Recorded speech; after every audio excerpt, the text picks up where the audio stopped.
Thank you very much. My fellow Americans, good evening.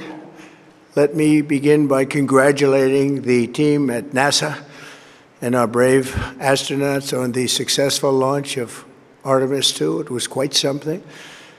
It will be traveling further than any manned rocket has ever flown and will very substantially pass the moon, go around it, and come back home from a distance that has never been done before. It's amazing. They are on the way, and God bless them. These are brave people.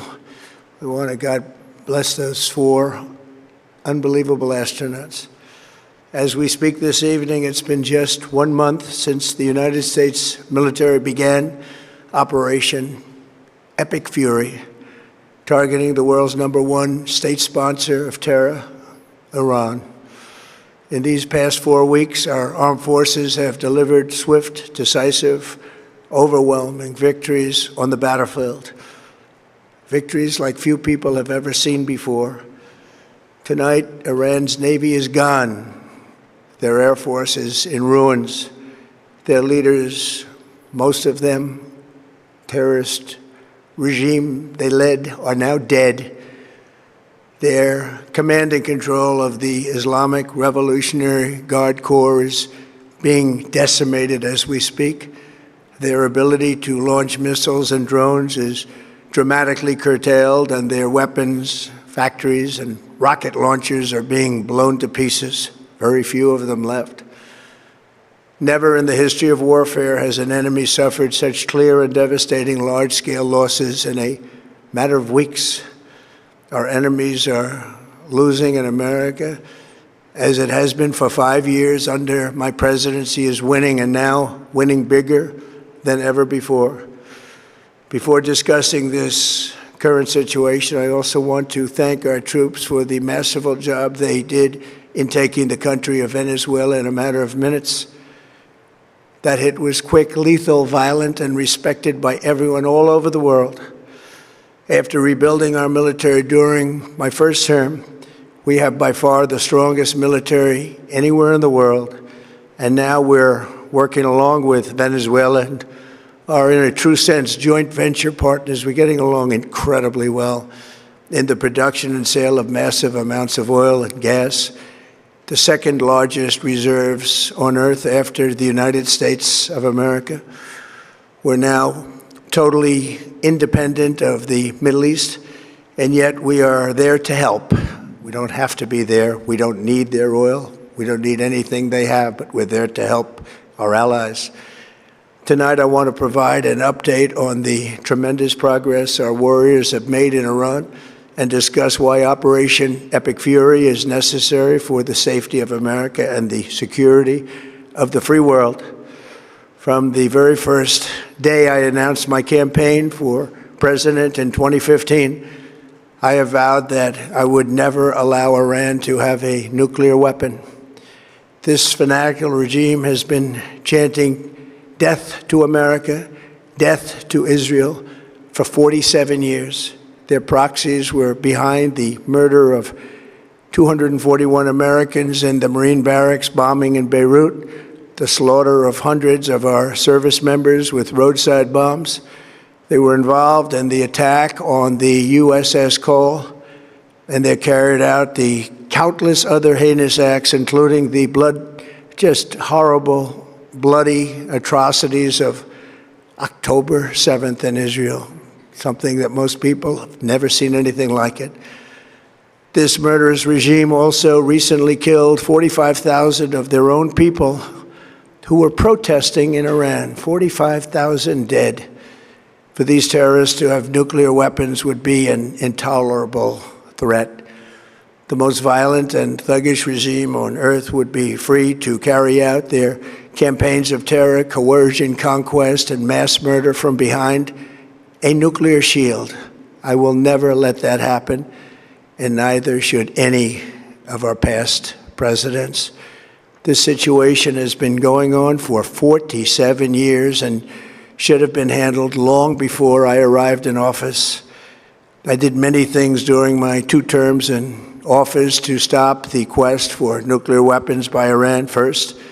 And perhaps most importantly, I killed General Qasem Soleimani in my first term. He was an evil genius, brilliant person, a horrible human being, however, the father of the roadside bomb. And he lived just horrible, what he did. Iran would have been perhaps in far better, stronger position. Had he lived, we would have had probably a different conversation tonight. But you know what? We'd still be winning and winning big. And then, very importantly, I terminated Barack Hussein Obama's Iran nuclear deal, a disaster. Obama gave them $1.7 billion in cash, green cash. Took it out of banks from Virginia, D.C., and Maryland, all the cash they had. He flew it by airplanes in an attempt to buy their respect and loyalty, but it didn't work. They laughed at our president and went on with their mission to have a nuclear bomb. His Iran deal would have led to a colossal arsenal of massive nuclear weapons for Iran, and they would have had them years ago, and they would have used them. It would have been a different world. There would have been no Middle East and no Israel right now, in my opinion, the opinion of a lot of great experts, had I not terminated that terrible deal. And I was so honored to do it. I was so proud to do it. It was so bad right from the beginning. Essentially, I did what no other president was willing to do. They made mistakes, and I am correcting them. My first preference was always the path of diplomacy, yet the regime continued their relentless quest for nuclear weapons and rejected every attempt at an agreement. For this reason, in June, I ordered a strike on Iran's key nuclear facilities, an Operation Midnight Hammer. Nobody's ever seen anything like it. Those beautiful B-2 bombers performed magnificently. We totally obliterated those nuclear sites. The regime then sought to rebuild their nuclear program at a totally different location, making clear they had no intention of abandoning their pursuit of nuclear weapons. They were also rapidly building a vast stockpile of conventional ballistic missiles and would soon have had missiles that could reach the American homeland, Europe, and virtually any other place on Earth. Iran's strategy was so obvious. They wanted to produce as many missiles as possible, and they did, with the longest range possible. And they had some weapons that nobody believed they had. We just learned that out. We took them out. We took them all out so that no one would really dare stop them. And their race for a nuclear bomb, a nuclear weapon like nobody's ever seen before. They were right at the doorstep.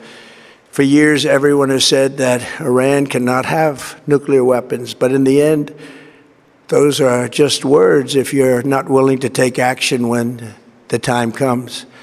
As I stated in my announcement of Operation Epic Fury, our objectives are very simple and clear. We are systematically dismantling the regime's ability to threaten America or project power outside of their borders. That means eliminating Iran's Navy, which is now absolutely destroyed, hurting their Air Force and their missile program at levels never seen before, and annihilating their defense industrial base. We've done all of it. Their Navy is gone, their Air Force is gone, their missiles are just about used up or beaten. Taken together, these actions will cripple Iran military, crush their ability to support terrorist proxies, and deny them the ability to build a nuclear bomb. Our armed forces have been extraordinary. There's never been anything like it militarily. Everyone is talking about it, and tonight I'm pleased to say that these core strategic objectives are nearing completion.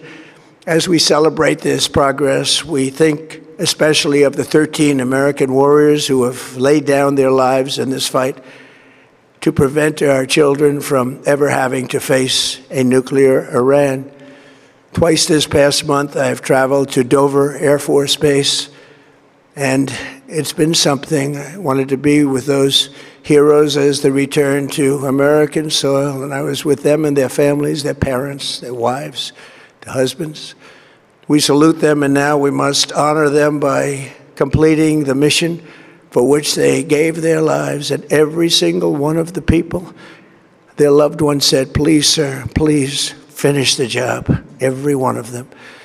And we are going to finish the job, and we're going to finish it very fast. We're getting very close. I want to thank our allies in the Middle East, Israel, Saudi Arabia, Qatar, the UAE, Kuwait, and Bahrain.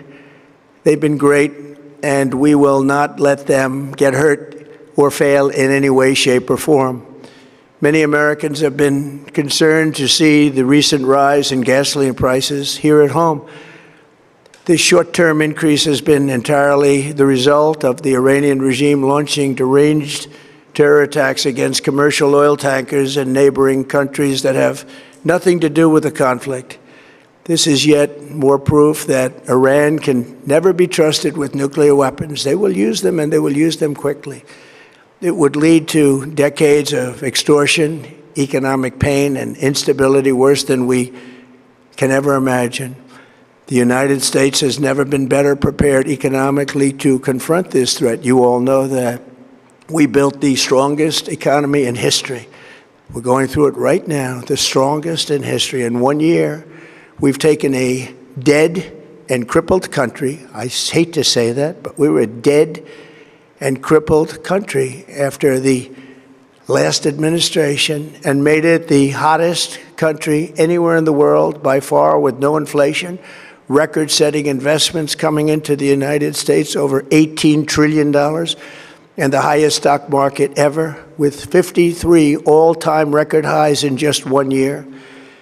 It all positioned us to get rid of a cancer that has long simmered. It's known as the nuclear Iran, and they didn't know what was coming. They've never imagined it.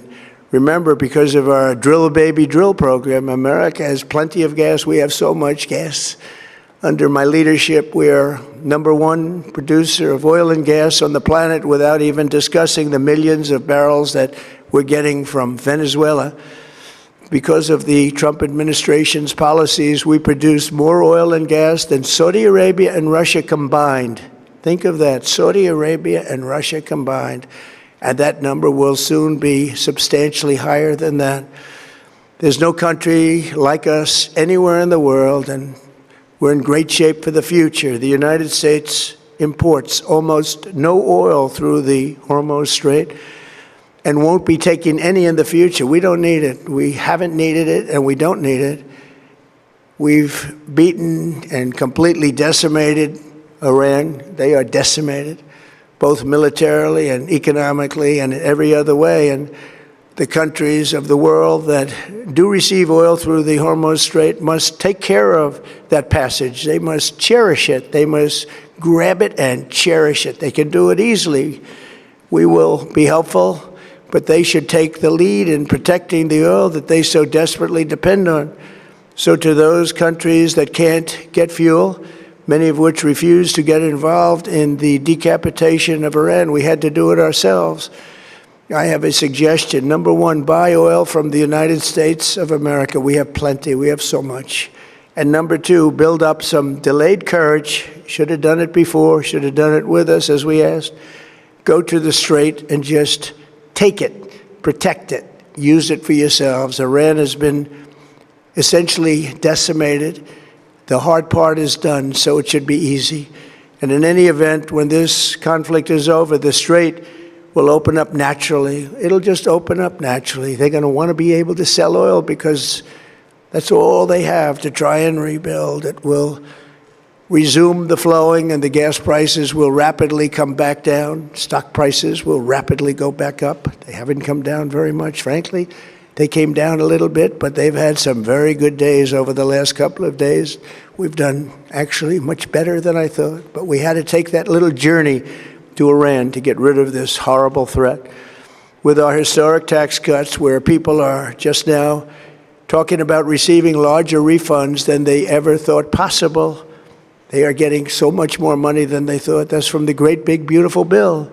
Our economy is strong and improving by the day, and it will soon be roaring back like never before. It will top the levels that it was a month ago. I've made clear from the beginning of Operation Epic Fury that we will continue until our objectives are fully achieved.